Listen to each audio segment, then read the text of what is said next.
développement d'une structure, d'une entreprise, d'une société ou d'un pays exige la formation des compétences dont l'expertise devient le tremplin même attendu. Ce soir donc, Présence Éco se fait le plaisir de vous présenter le directeur gérant de H36T et son centre de formation. Je vous invite à découvrir.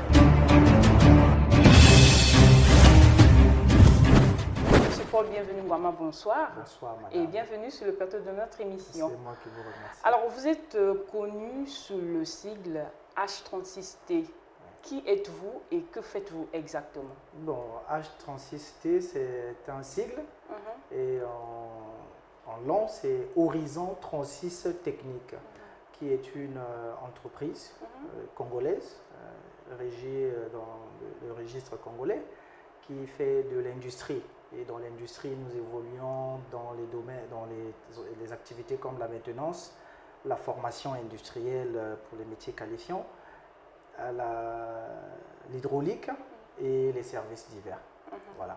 Alors pourquoi Horizon? Pourquoi 36? Il y a une particularité dans ça? Oui, il y a une petite énigme derrière, mais je pense que je peux vous le dire. Oui, c'est un surnom que j'avais depuis mon jeune âge, quand j'étais en terminale, déjà que j'ai fait les études techniques, j'étais en terminale F1 et il fallait bien que nous puissions faire un dessin technique, mettre en place une cam qui devait faire fonctionner un mécanisme. Et cette cam-là devait avoir un degré de 36 degrés afin que le process puisse fonctionner sans problème. Et ce jour-là, par miracle, j'étais le seul qui avait trouvé 36 degrés. Et depuis là, j'étais appelé 36 et puis bon voilà, j'ai gardé ça comme étant un chiffre secret, quoi. Voilà. Ah d'accord. Alors H36T, est-ce qu'au niveau administratif, vous êtes réglo, vous êtes au complet? Oui, vous êtes dans le formel, on va dire? Actuellement, la société est formalisée, d'autant plus qu'au départ, avec le manque de moyens qu'il y avait, il fallait bien qu'on commence en informel. Donc après une certaine période, on était obligé de formaliser l'entreprise. Et aujourd'hui, on a notre registre de commerce, on est affilié à la CNCS et à toutes les structures qui nous régissent en tant qu'entreprise. Oui. Voilà. Et comment se présente votre organigramme? Bon, l'organigramme de Horizon 36, d'autant plus que nous sommes une PME, nous ne sommes pas nombreux en termes administratifs. Il y a le responsable que je suis, qui fait la fonction du directeur et directeur gérant. Et nous avons une comptabilité, nous avons un responsable comptable, nous avons un responsable hygiène, sécurité et environnement, nous avons un responsable d'atelier et un responsable de projet, sans compter les techniciens. Voilà. Et depuis quand êtes-vous installé ici dans la ville de Pointe-Noire? Dans la ville de Pointe-Noire, ça fait quand même près de 5 ans que nous sommes installés, et disons 2 ans déjà formellement. Et voilà, donc ça fait près de 5 ans que nous sommes là. Et nous sommes en train de vouloir évidemment nous connaître de plus en plus. Et je suis très ravi que vous puissiez vous intéresser à nous parce que ça va porter un petit plus à notre visibilité quoi, dans la ville. Bien sûr, c'est l'objectif de notre émission Présence Voilà. Éco. Vous en êtes une. Alors, est-ce qu'en dehors des activités précitées, vous faites autre chose ici à H36T? Bon, en projet, oui, on est en train de projeter faire d'autres choses. Mais pour l'instant, les activités telles qu'ici en atelier, nous avons un parc à machines qui sont des machines d'usinage. Donc on fait de l'usinage des pièces mécaniques et de l'hydraulique. Mais ce qui est sûr, c'est que dans les projets, on est en train d'envisager nous lancer dans d'autres domaines que je n'aimerais pas peut-être dire encore. Donc très prochainement, on sera aussi sur d'autres fronts. En ce qui concerne cette panel d'activités que nous avons aussi mis en place un programme de formation. Et ça, c'est un objectif qui m'est vraiment personnel parce que je me suis dit que nous manquons vraiment des structures de formation. Et avec le matériel que nous avons, les dispositifs, les équipements que nous avons qui peuvent permettre aux jeunes de se former, nous avons lancé cette branche de formation afin de permettre à tout jeune, toute catégorie confondue, de pouvoir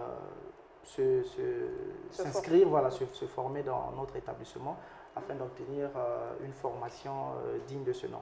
Alors, votre établissement de formation, est-ce que vous avez des agréments pour offrir effectivement ces formations aux jeunes? Bon, je pense qu'avant de se lancer totalement dans toute chose, il y a un test.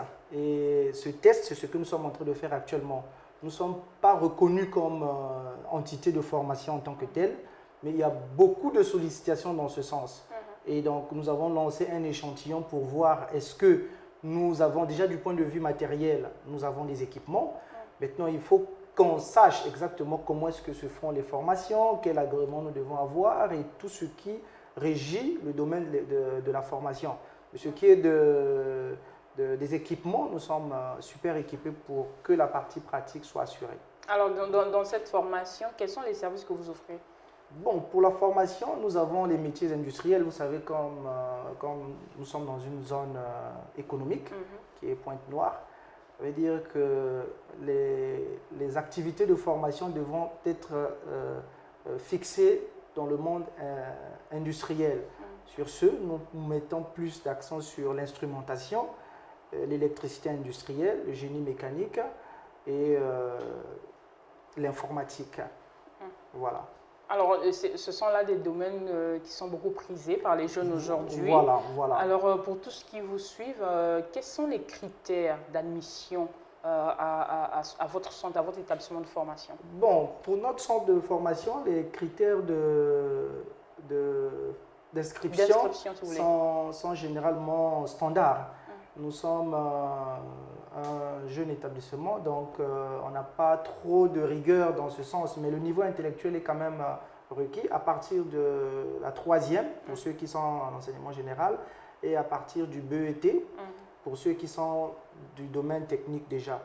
Donc il n'y a pas, en dehors de ces niveaux intellectuels, vous avez besoin d'avoir quand même un certificat médical et puis votre acte de naissance et les frais d'inscription. Alors, pourquoi avoir choisi d'axer vos formations dans le secteur du pétrole? Bon, dire que c'est axé dans le domaine du pétrole, c'est trop, c'est un peu trop limité. Je pense que le domaine de l'industrie ne s'adresse pas seulement aux pétroliers. On a beaucoup d'industries qui sont là, qui exercent avec des process. Donc, vous pouvez avoir tels que les brasseries qui sont là, utilisent des process plutôt. Les Dangote, les sociétés qui font des chaînes de production utilisent des procédés. Donc, nous formons pour les gens qui peuvent intervenir, que ce soit dans le domaine pétrolier ou dans le domaine, vraiment dans le domaine industriel. Voilà. Et en général, combien dure cette formation-là? Nous faisons des formations pour une durée de 9 mois, généralement, plus 1 mois de stage pratique. Voilà, pour ceux qui finissent leur formation, on les envoie dans des entreprises pour essayer de savoir comment ça se passe dans le monde professionnel. Alors, vous avez donc emboîté le pas sur ma question suivante. Ici, à Pointe-Noire, il y a un réel problème d'insertion après formation. Donc, quand les jeunes subissent leur formation après, ils ont des difficultés à intégrer des entreprises après leur formation pour peut-être bénéficier des stages. Est-ce que vous avez pensé à résoudre, sinon à apporter des solutions face à ces problèmes?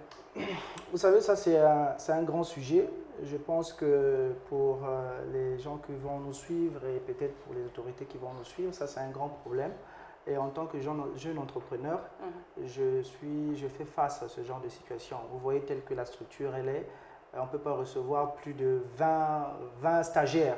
Mais dans la mesure du possible, nous accordons des stages à ceux qui voudront bien, ceux qui nous sollicitent pour la dite question. Maintenant, pour ce qui est du problème de l'employabilité, je pense que c'est un problème très grand qui peut-être à mon niveau, je ne saurais faire grand-chose. Mais déjà à mon niveau, je me dis que déjà en créant cette structure, je suis en train de résoudre là une question essentielle au chômage. Mais beaucoup reste à faire. Beaucoup reste à faire et mon souhait est que nous puissions devenir plusieurs entrepreneurs congolais. Quand je dis congolais, c'est-à-dire des entreprises qui appartiennent réellement aux Congolais et qui pensent qu'il y a un grand problème d'emploi pour que ces jeunes-là puissent être insérés, que ce soit en termes de stage ou en employé directement. Voilà. Est-ce qu'il y a quand même un afflux considérable des gens qui viennent pour se faire former? Bon, Actuellement, nous avons déjà un écho, on a déjà un retour d'expérience. Les gens sont en train de venir maintenant, parce que ça fait pas longtemps effectivement que nous avons lancé cela. Les gens sont en train de venir pour s'informer réellement de comment est-ce que nous procédons pour nos formations. Et pour ce qui est du reste, on n'est pas pressé. On se dit, qu'on le veuille ou pas, au Congo, il y a un sérieux problème de formation. Nous voyons que pour toutes les demandes d'emploi ou les offres d'emploi qui se font, lorsque vous voyez la liste des critères d'employabilité, on constate effectivement que sur plusieurs domaines, beaucoup de Congolais ne sont pas encore formés. La preuve en est que même pour réaliser nos petits travaux, de grands travaux ou des chantiers, on fait toujours appel aux expatriés. Voilà. Alors que si nous avions des institutions ou des centres de formation dignes de ce nom, qui existaient d'antan, moi je pense que la question serait même de les réhabiliter au lieu de s'empresser d'aller créer d'autres centres, réhabiliter les anciens centres que nous avions pour la formation des métiers qualifiants. Je pense que ça peut résoudre un grand problème en ce qui concerne le problème d'employabilité. Juste une parenthèse, si ces centres n'existent plus, c'est parce que forcément il y avait un problème. Oui, je me dis qu'il y a eu un relâchement de la part de nos dirigeants parce qu'ils ont vu que le côté formation, je ne sais pas, je ne suis pas là pour critiquer, mais je pense qu'il y a quand même eu un délestage, si je peux utiliser ce mot, du côté de la formation. Beaucoup d'énergie n'est plus mise du côté de la formation. Ça se sent et ça se voit. Tant plus quand vous partez dans les centres de formation, il n'y a plus de machines, il n'y a plus de table banc, il y a vraiment un déficit en tant que tel en ce qui concerne la formation. Et j'ai toujours dit que si, et seulement si, la formation était le miroir d'un pays, parce que quand on forme une jeunesse, on prépare une relève. Okay. Alors, si on ne forme pas, ça veut dire qu'il n'y a pas de relève. Et c'est un grand danger pour notre pays. Un pays qui n'a pas une jeunesse qui est suffisamment formée et avertie, c'est un pays en danger. Ça veut dire que dans 10 ans, 15 ans, on sera peut-être dans une merde qu'on ne pourra pas expliquer. Et donc, mon souhait aujourd'hui est celui que ces institutions-là s'asseyent, qu'on essaie de regarder là où on a mis beaucoup de budget, qu'on défalque quelques tranches de budget pour renforcer l'enseignement professionnel technique parce que suivant les grands discours des politiques, il est dit que le Congo c'est un pays émergent. Alors quand on voit pays émergent, on voit de l'industrie parce que ce n'est pas les bureaucrates non plus qui vont faire que le pays puisse se développer. C'est l'industrie, c'est le travail manuel. Donc du coup, si on peut mettre beaucoup d'accent sur la formation, je pense qu'on va réduire beaucoup de problèmes en ce qui concerne même les braquages et autres. Voilà. Alors, vous parlez de la formation, vous faites bien de le souligner, qui est la formation qui est très importante, mais à quel coût?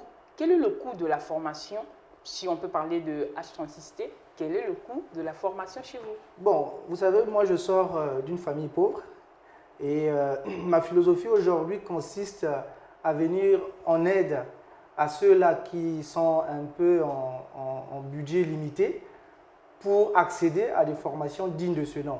Le matériel, c'est vrai, ça a coûté, ça a été un grand sacrifice pour moi de l'obtenir, mais je suis sûr et certain qu'avec les prix que nous avons mis en place, tout le monde pourra se retrouver. Aujourd'hui, nous sommes au ras de paquet, il n'y a aucun centre de formation à Pointe-Noire qui propose les prix que nous avons. Donc, que ce soit sur la durée et sur le coût du financement de l'apprentissage, vraiment c'est à la portée de tous. Vous avez parlé de votre organigramme, donc en tant que PME, vous n'êtes pas forcément nombreux ici dans cette entreprise, mais est-ce que vos employés sont quand même bien rémunérés? Qu'est-ce que vous pouvez dire à propos? Bon, la rémunération va de pair avec les revenus. Ce que nous produisons, on essaie dans la mesure du possible d'essayer de rétrocéder à tout un chacun sa part de gâteau. Je pense qu'en tant qu'entreprise enregistrée en tant que dans le domaine de l'industrie, il y a une convention collective qui nous régit. Effectivement, tout le monde qui vient travailler avec nous, qui est régi par cette convention et qui a un contrat, forcément va se retrouver. Ça sera régi par les documents. Voilà. Donc je pense que tout le monde qui travaille avec nous est satisfait. Au tout début, donc, quand vous aviez votre vision de lancer votre entreprise, H36T, est-ce que vous avez eu tout de suite les moyens nécessaires, les moyens financiers pour lancer votre activité, pour vous démarquer en fait? Être entrepreneur au Congo, c'est très difficile et j'ai connu vraiment beaucoup de difficultés. J'en connais toujours parce que je suis encore dans le processus effectivement de stabilisation. Je pense que être entrepreneur au Congo, c'est une tâche qui n'est pas facile. Mais cela ne devait pas aussi être un motif que ça soit difficile de pouvoir lâcher. Je pense que ce qui est nécessaire, c'est toujours tenter et chercher des voies et moyens. Pour ce qui est de mon cas, ça n'a pas été la cerise sur du gâteau. J'ai commencé tout petit, avec des activités dérisoires, jusqu'à ce que je me suis fait une petite épargne et continuer à réinvestir au fur et à mesure que j'avais un petit budget qui pouvait me permettre d'aller d'un pas vers un autre. C'est ce que je faisais, donc voilà pourquoi je suis arrivé jusque-là. Vous l'avez dit, hein, être entrepreneur au Congo-Brazzaville, c'est comme le parcours d'un combattant. Oui. Mais quelles sont donc les difficultés que vous croisez au quotidien en fait? Bon, les difficultés que nous croisons au quotidien sont d'abord les difficultés de financement. Vous savez, quand vous avez un projet, c'est difficile que vous puissiez être accompagné. Bon, dans notre pays, je ne sais pas s'il existe, je ne peux pas confirmer, mais je pense que depuis un moment, j'ai pas mal cherché d'opportunités de financement que je n'ai jamais reçu ni de suite, ni de proposition. Donc, il faut se battre et je me suis battu avec les moyens de bord.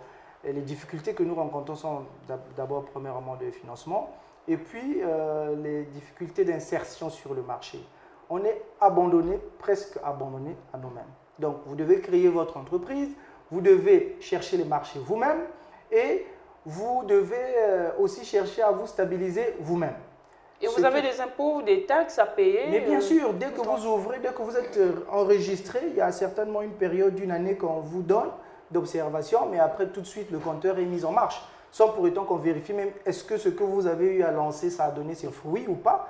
Tout de suite les quittances commencent à tomber et puis voilà. Donc, et du coup, vous n'êtes pas assisté et souvent les gens sombrent.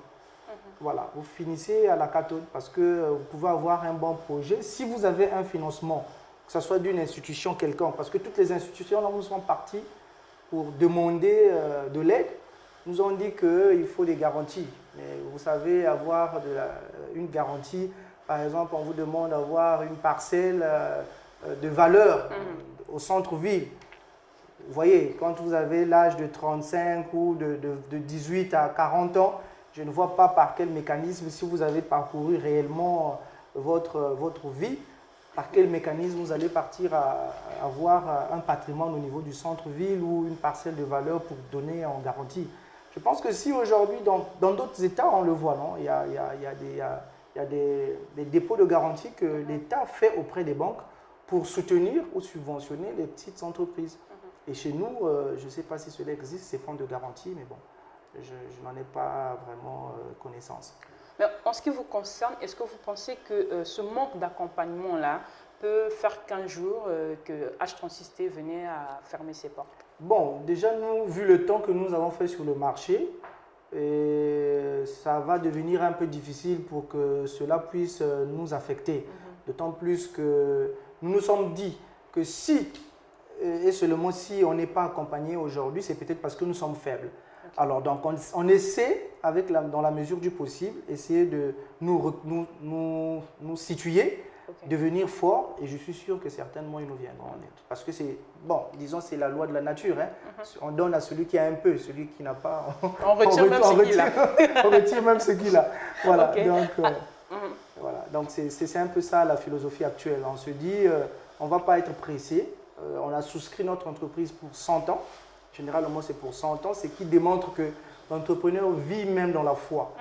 Okay? Parce que quand vous allez souscrire une entreprise, vous ne direz jamais que non, je souscris mon entreprise pour 20 ans. Non, c'est toujours 100 ans. Donc, 99 ans. Quand on souscrit une entreprise, c'est 99 ans. Donc, l'entrepreneur vit plus vite que lui-même. Parce que déjà, dans la pensée, il conclut que jusqu'à 99 ans, ce que je suis en train de penser aujourd'hui devait exister. Maintenant, si ça s'arrête en route, ça dépend, ça peut être quelques difficultés, mais je pense qu'il serait très nécessaire aujourd'hui que l'État regarde, tel que dans le domaine de l'industrie, comment est-ce que les sociétés de services font pour avoir des marchés. Et est-ce que les entreprises ou les grandes entreprises qui cherchent de la main-d'œuvre ici sur place cherchent au bon endroit et utilisent réellement des Congolais. Parce qu'il y a de ces choses qui se font, on n'est pas ici pour dénoncer, mais il y a quand même de ces mécanismes qui existent aujourd'hui qui font parce que beaucoup de jeunes n'arrivent pas à accéder dans le monde du marché. Est-ce que c'est le relationnel? Probablement le relationnel, mais nous avons les chambres de commerce qui existent. Ces chambres de commerce devaient en réalité travailler dans la toute transparence. Ces chambres de commerce devaient travailler dans la toute transparence pour nous aider à rentrer en contact avec ces entreprises-là. Vous voyez, nous avons acheté des machines qui ont coûté près de 70 millions avec des fonds propres. Mais au niveau de la chambre de commerce, on vous dira que non, il faut être équipé. Maintenant que nous sommes équipés, au lieu de nous mettre en contact avec ces gens-là, non, non, non. On tourne en bourrique, il faut voir X, il faut voir L, il faut donner ceci, il faut donner cela, mais on est en cours de moyens. Alors parlons donc de ces contacts-là. Qui sont vos principaux clients? Bon, on travaille généralement avec les sociétés pétrolières, notamment Total et Eni, avec d'autres Chevron, Perenco et autres, qui, avec beaucoup de difficultés, nous entrons quand même en contact avec eux pour avoir quelque chose à faire. Voilà, c'est ça. Donc, nos principaux clients sont ceux-là qui ont la production et ils cherchent des services et nous leur rendons ces services-là. Et à long terme, vous pensez toujours rester avec ces clients-là ou vous... Bon, notre objectif, c'est aussi monter une chaîne de production. Parce que vous savez, aujourd'hui, en termes de services, si vous n'avez pas vous-même une chaîne de production, c'est difficile aussi que vos services puissent être recherchés continuellement. Donc, notre objectif prochain sera de mettre en place une chaîne de production afin que d'abord nous soyons nos propres consommateurs de services et après on verra si seulement si on pourra continuer à garder les clients. Mais bon, pour l'instant, on est là avec eux, on travaille avec eux. Alors, si jeune que vous êtes, vous avez su mettre sur pied cette entreprise qui, selon déjà votre matériel, vous avez dit 70 millions, c'est beaucoup d'argent. Alors, quel serait donc votre conseil, ou sinon vos conseils, à l'endroit des jeunes qui voudraient bien, comme vous, se lancer dans le monde de l'entrepreneuriat? Mon conseil auprès de mes chers frères qui me suivent ou sœurs qui me suivent, j'aimerais beaucoup aussi insister en ce qui concerne la gente féminine qui à Pointe-Noire n'est pas beaucoup active. Je suis très content que vous soyez vous-même déjà active, un modèle. Merci. Mais je pense qu'il serait vraiment important que les gens arrêtent de croire que l'État va changer quelque chose ou bien va tout changer, que ce soit dans le pays ou dans votre personnalité. Il est important de croire qu'il y aura des accompagnements, mais le grand problème ou le grand objectif à atteindre, c'est d'abord soi-même. Si vous voulez atteindre un certain but, mettez-vous à fond sur votre programme ou sur votre projet, vous allez y parvenir. Oubliez, ou nous devons oublier tout ce qui est sujet étatique. Aucun gouvernement dans le monde ne garantira la prospérité à ses citoyens. Non. Voilà pourquoi il est important aujourd'hui, même si vous êtes salarié, il est important d'entreprendre. Si aujourd'hui nos écoles pouvaient aussi mettre un peu beaucoup d'accent au lieu de nous apprendre seulement la philosophie, les mathématiques et autres, nous apprendre comment est-ce qu'il faut investir, je pense que beaucoup de problèmes seront changés dans notre pays. Pourquoi? Parce que plus qu'il y a des chômeurs, plus que le problème de l'État se complique. Alors que plus qu'il y a des gens qui sont formés pour se prendre en charge, moins les problèmes de l'État vont exister. Donc, mon conseil est celui que tout le monde se mette à l'entrepreneuriat. C'est difficile, mais le problème est seulement celui d'avoir des bons conseillers avec qui partager son projet, qui te dira, qui va t'encourager pour évoluer dans ce que tu es en train de faire, sinon apporter quelques modifications. Mais si tu crois en quelque chose, fais-le sans hésiter, parce que ce n'est pas l'État qui résoudra les problèmes de tous les individus au Congo. Parce que quand vous voyez le nombre de chômeurs qui existent, déjà dans notre pays, j'aime bien parler du Congo parce que le Congo habite en moi, Nous avons beaucoup de problèmes de chômage dans notre pays parce que les jeunes sont de moins en moins informés en ce qui concerne l'entrepreneuriat. Déjà, moi, si cet esprit m'a habité, c'est parce que j'ai aussi fait des tours ailleurs et j'ai vu que là-bas, les gens ne s'attendaient pas que l'État puisse subventionner. Les gens se battaient, trouvaient tout ce qu'il y avait à faire pour essayer d'avoir un petit capital et se lancer. Au finish, ça marche toujours. Donc pour vous, on va dire que la formation est au centre de l'épanouissement de chacun. Bien sûr, la formation est au centre de tout. Vous ne pouvez pas être journaliste ou caméraman tel que vous êtes là si vous n'avez pas appris. Ça veut dire que la formation au centre de tout est essentielle. Parce qu'aucune chose ne peut se faire logiquement, sinon dans les bonnes conditions, si vous n'êtes pas formé. Une fois formé, n'attendez pas les solutions auprès du gouvernement. Commencez à avancer pas à pas vers les solutions du gouvernement. Mais les solutions du gouvernement ne viendront pas vous trouver là où vous êtes. Il faut que les gens puissent s'impliquer et se lancer. Ce que j'ai remarqué auprès de la jeunesse congolaise, c'est qu'on est tous devenus accros au diplôme.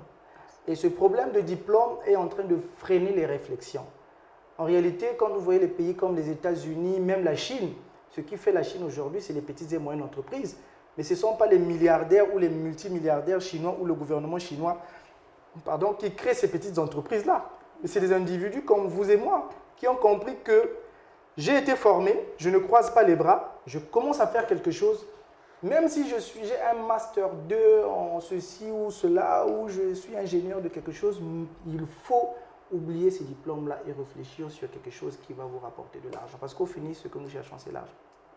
Voilà. Monsieur Paul Bienvenu Ngouama, merci. Oui.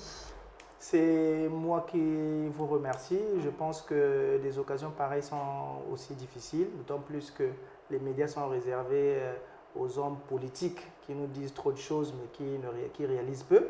Mais je pense qu'aujourd'hui, si vous pouvez aller à la recherche de ces jeunes-là qui sont en train de croupir dans l'ombre, en train de chercher des gens qui peuvent les entendre, le problème du chômage au Congo sera résolu.